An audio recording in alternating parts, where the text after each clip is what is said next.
It's a play with fantastic music. It isn't like the repertoire, the bohèmes, the butterflies, traviatas that we do all the time. It's a powerful piece, not that the others aren't powerful, but it's about this sort of extraordinary character who alienates himself from absolutely everybody, and all these amazing characters that surround him in this horrible community of villagers who really hate him and despise him and are jealous, all the things that we might talk about in a minute. But it is an extraordinary piece, and it has such a power.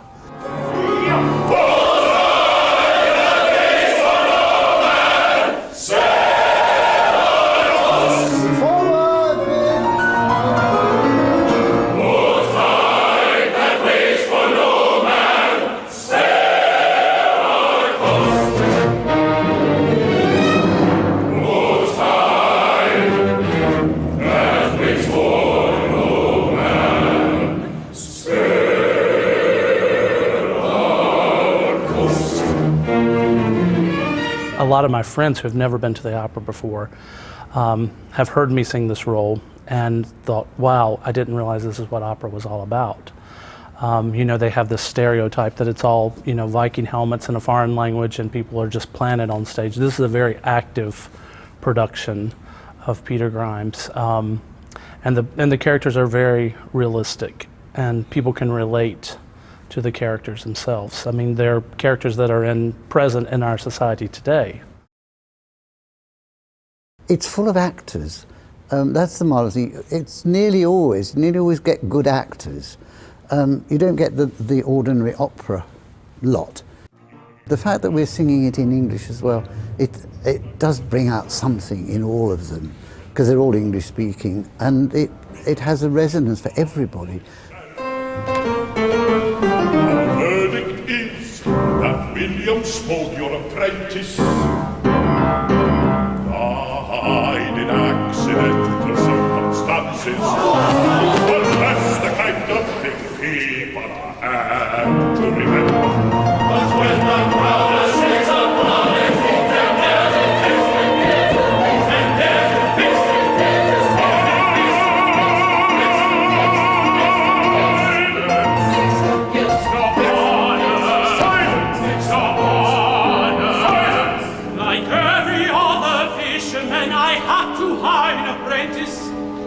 I must have help. Then get a woman to help you look after him. That's what I want, but not yet. Why not? Not till I stop people's mouths. Stand down, clear the court, stand down. Stand down, you say, you wash your hands. The case goes on in people's minds. The charges that no court has made will be shouted at my head. And let me speak, let me stand for I. Peter Grimes is a wonderful character. He's misunderstood and an outcast. And I think what makes him an outcast is he marches to his own drummer. And oftentimes when people do that, society does not take that too lightly.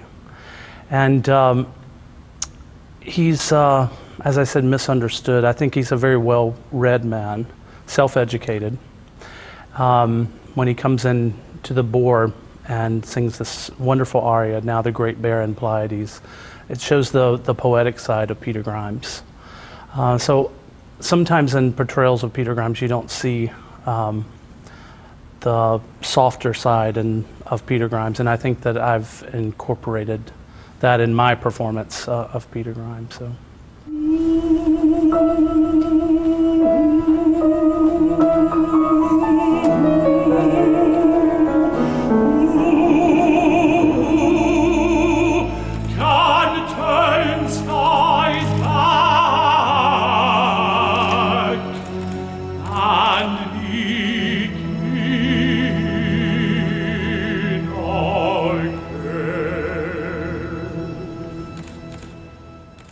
I think the role's biggest challenge is to have that balance vocally of the lyricism and the more dramatic side of the part. I consider myself more of a method type of actor. And when I first, put the emotion back into the opera, I was a little nervous at first, but now I think I've gotten that balance of knowing when to give and when to keep, rein it in a bit.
Ellen is somebody who just sees the good in everybody, and maybe that's the school teacher in her that wants to bring out what's wonderful in children, and I think there's a little bit of that in her, that somewhat misguided attempt to save him, bring out the good. And I think in the end she, not only is left heartbroken, but feels very guilty that she misread specifically the escalation of his demise. The boys, My broidered anchor on the chest.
When Balstrode says, when horror breaks one heart, all hearts are broken.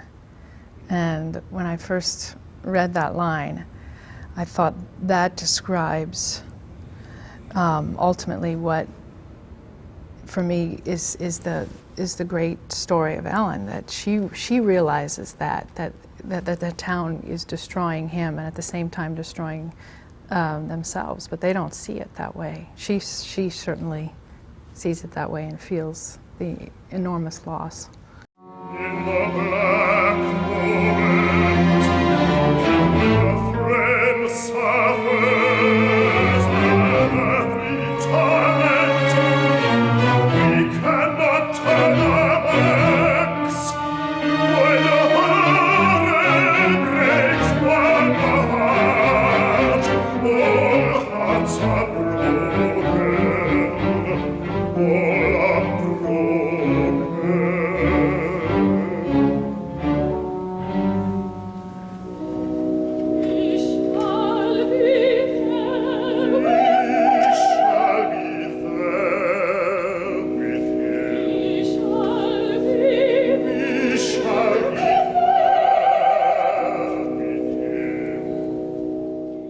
Captain Balstrode is a retired sea captain.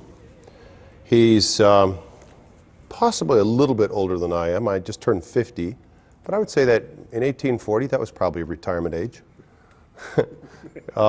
He's sort of the voice of wisdom, the voice of sort of the calm, even keel in the piece. He really seems to appreciate fairness, and he's constantly trying to get the crowd to calm down because they really go crazy toward Peter Grimes and Ellen Orford. It turns into a real lynch mob, and he's trying to single-handedly oppose the mob psychology, which he's not very successful at doing. What is it? Private business! I never know. What was crimes and what were calm? While you worshipped idols there, the devil had a Sabbath here. You're treating the boy again. Grimes is ever wise and skilled in the practice of his trade. Let him be. Let us forget what slander can invade. What is it? What do you suppose?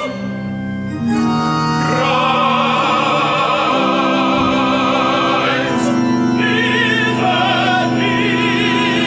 a exercise. Some characters in opera that I've done, like I've sung Amneris a lot, and Eboli, they have, they may be evil and appear that way, but they're multifaceted. They have a good side and a bad side, like most people. Mrs. Sedley is all evil. However, a lot of people, I think, when they think of a character like Mrs. Sedley who's all evil, they think, oh yes, okay, it's a caricature. You play it like a cardboard character. But she's multifaceted in her evil. In other words, in some scenes she's smug, and some scenes she's just nasty to other people. She almost goes into a sexual frenzy when she's solving murder. She's an old lady, but it really turns her on to accuse other people of doing things, and she has a lot of different facets of her evil. After my pills, I'm sorry, ma'am. sleeping draught. The Lord in him is out of stock, and be brought by Mr. Carrier Hobson's cart. He's back tonight. Good Lord, good Lord, good Lord. Meet us both in the pub, the ball. Aunties, we call it.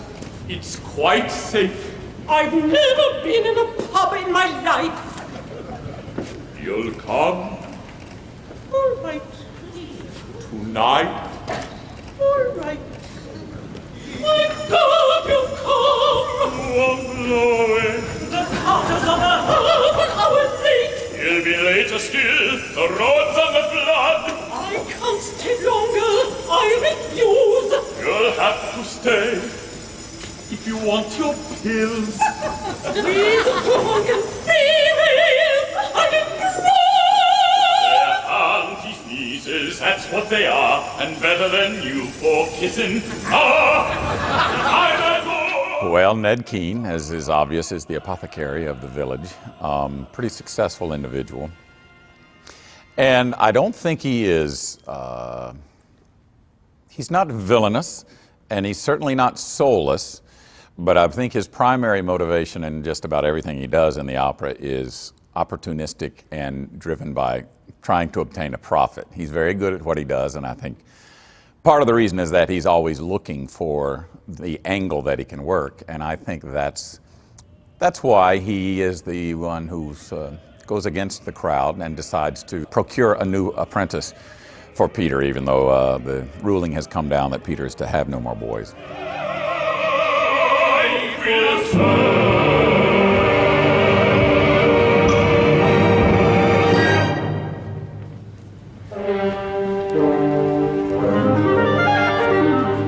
Grimes, you won't need help from now.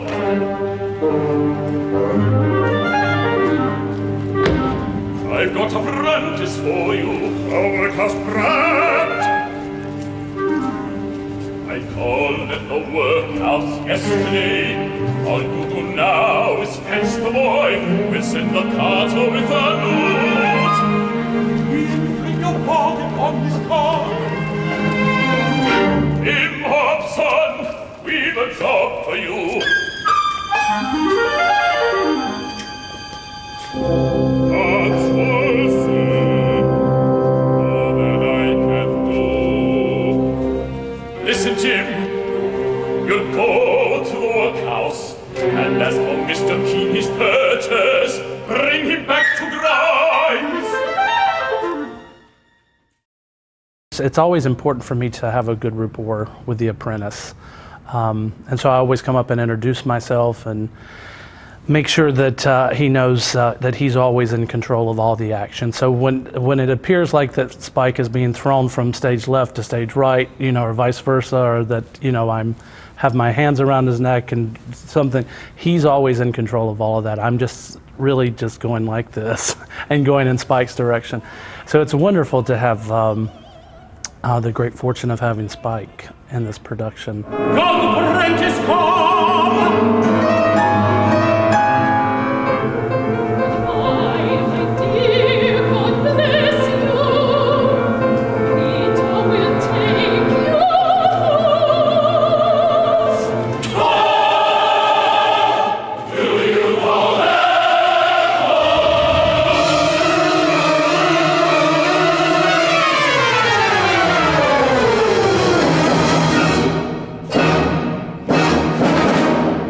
Well, the big thing is he just actually grabs me and I get to move around.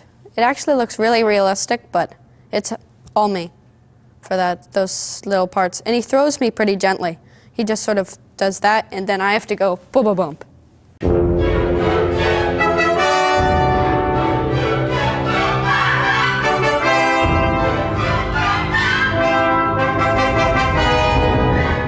People ask me if it's scary to be working with him.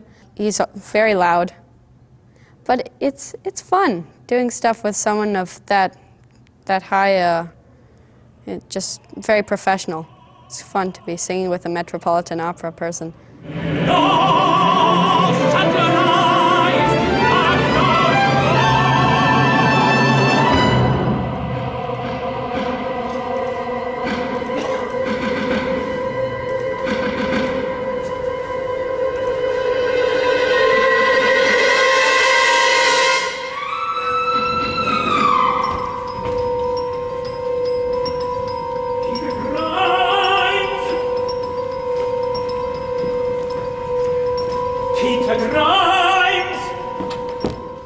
I think music and opera will always sort of remain part of my life, but I don't know if it's going to necessarily be my life.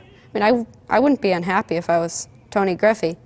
I think it's very appealing, but I'm not quite sure yet. We need a lot of fun from everybody with the shoo your little barnacles. All of you guys should think it's amusing and fun, not the widows. They have no humour and their children are...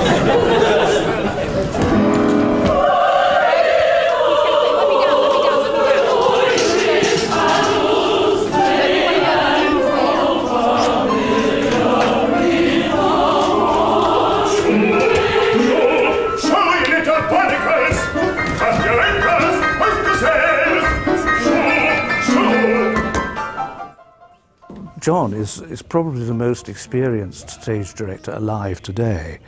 I mean, he's been with Covent Garden, where he started life. He sort of grew up virtually in the floorboards as a boy, and he did anything to be there. And he actually starred in this opera as the boy apprentice in 1949.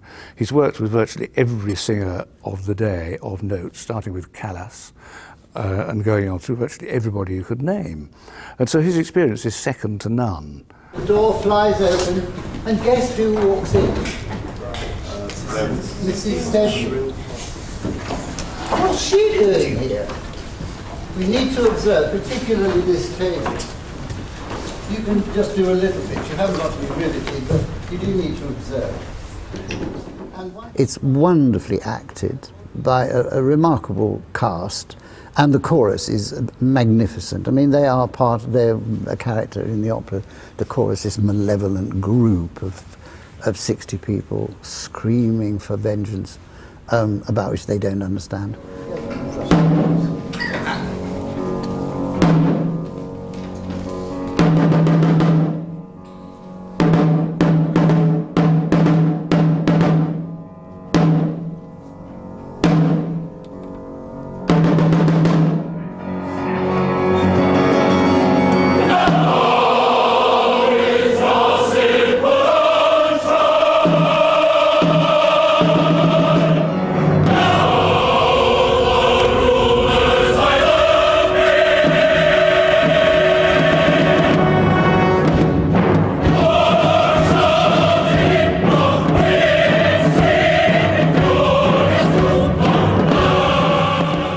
The huge problem of Grimes is the actual construction, the putting it together. And I have had a marvellous backup. I have a marvellous assistant, Keturah, who's actually put all the paperwork together so that all of the entrances and all the staircases and everywhere they go has been organised for me. I haven't had to spend hours and hours and hours of time on that, which we haven't had because we haven't actually had any time whatsoever to do this. It's the shortest rehearsal period that I've ever had for Peter Grimes. And that's the way of the world now. I mean, we cannot afford longer. We know that. All our rehearsal periods have to be short. Guys that have sleds or litters, if you can make sure that all of the props, you can fold up those sails as if they're fixed and put them on the litter so that when the supers come out, it's a very fast removal for them, that they can just pick those up and go. And the incredibly brilliant stage management here have just got it all sorted. In this strange room, we put the whole opera together in 10 days. I have to organise that in the first instance. And I have to decide absolutely, I need to know where everybody's coming from, what they're doing, what they're carrying, if it's a net, if it's an oar, if it's a piece of a boat, or that's all a huge process that takes me a great deal of time when I'm putting an opera together. I mean, it's as time consuming doing Peter Grimes in that way as it is learning a Mozart opera by heart. Because as directors we have to know it by heart. We have to learn everybody's lines, and that's hours of work. Let's look at a boy to be nice sweet thing, such as you. Let's go. You ready? Let them warm up. They've been half drunk. Britten has often linked his scenes, if he has more than one scene in an opera, in an act, he would probably link them with an interlude, simply so that the flow of the music continued, despite the fact there was a scene change. And there are two in the first act, both covering scene changes. One, the dawn interlude and the sea, after the prologue, the trial scene.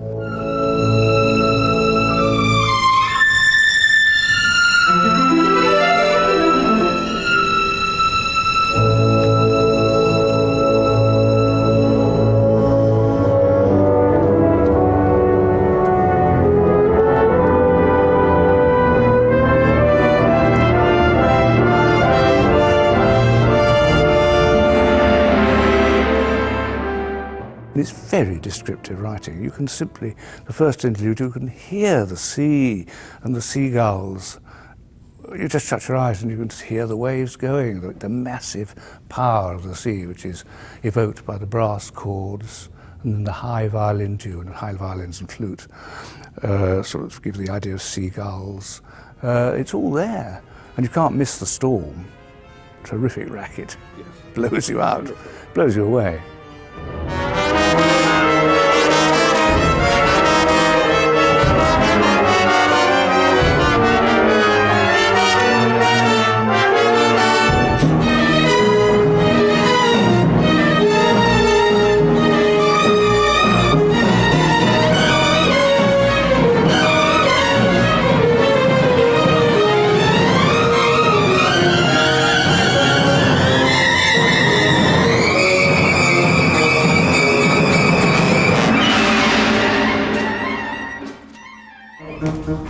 Go from fishing and you go from fishing and you go from fishing and out of the boat. Go from fishing and you go from fishing and you go from fishing and out of the shore. Go from fishing and you go from fishing and go from fishing and out of the shore. The great old Joe. It's funny because it's a ingeniously written piece of ensemble. But it is so hard. That's literally a sort of joyful round, as it were. But it's been put into a 7/4 meter, which just makes it slightly more awkward for everybody. But it's very catchy nonetheless. But it becomes extremely difficult to maintain, particularly when all the voices are going, and do something different. And in the end, I know Britten used to say he wished he'd never written it. It caused so much trouble.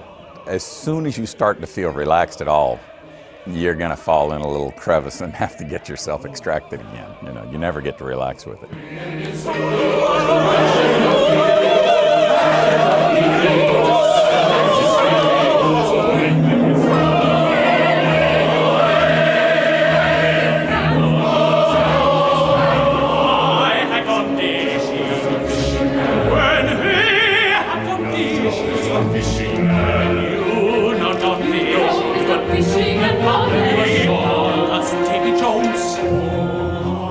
But it's the most wonderful, beautiful quartet at the end of Act 2, Scene 1, where suddenly it becomes almost Straussian. That's worth hearing many times.